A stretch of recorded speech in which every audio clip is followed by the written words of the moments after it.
داواکار لە حکوومەتی هەرێمی کوردستان کابینەی نوێ یەکەم ئەرکی ئەمە بێتن هێشتنی گەندەری لە هەرێمی کوردستان، دوام ئەرکیش پەروەردە و فێرکردن پێش هەموو شتێک پەروەردەکردنی گەنجانمان کە دوور بکەونەوە لە هەندێک شت، بۆ نمونە دژاهاتیکردنی حکوومەتی خۆیان، دژاهاتیکردنی وڵاتەکەی خۆیان، ئەمە لە ناو گەنجان نەمینێت چونکە حکوومەت بە دەنگی خەڵکی کوردستان هاتووتەکایەوە ئەم حکوومەتە.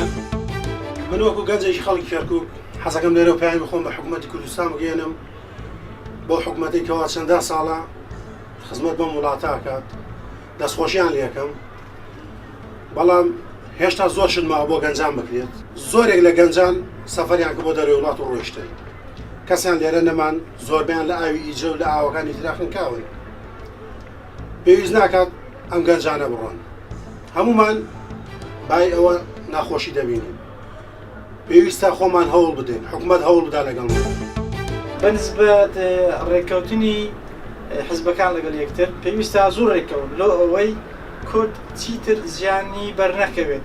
ڕێکنەکەوتنی حزبەکان و تەشکیل نەکردنی حکوومەت زیانێکی زۆر گەورەی هەیە لە بۆ کورد.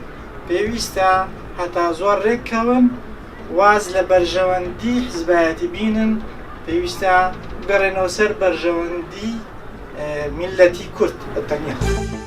دوکەوتنی حکوومەت کاریگەری زۆر هەیە لەسەر بازار و لەسەر کاسبکاران، یعنی لە هەموو ڕۆکەوە لەسەر مامۆستایان، لەسەر فەرمانبەران، بێبازاڕی دروست دەبێ، قەیران دروست دەبێ، یعنی بودجە نهاتن تاقیکردن باش نییە بۆ خەڵک، بەعام بۆ حکوومەتیش باش نییە کە بودجە دابینکرا بۆ خەڵک بزارە و شتانە بۆچی بکە، هەدەفی چی بێ، یعنی کە ژیان خۆش بکە، گوزەران باش بێ، پێش ناکە، یعنی ژیان خۆش دەبێت لە هەموو ڕۆکەوە.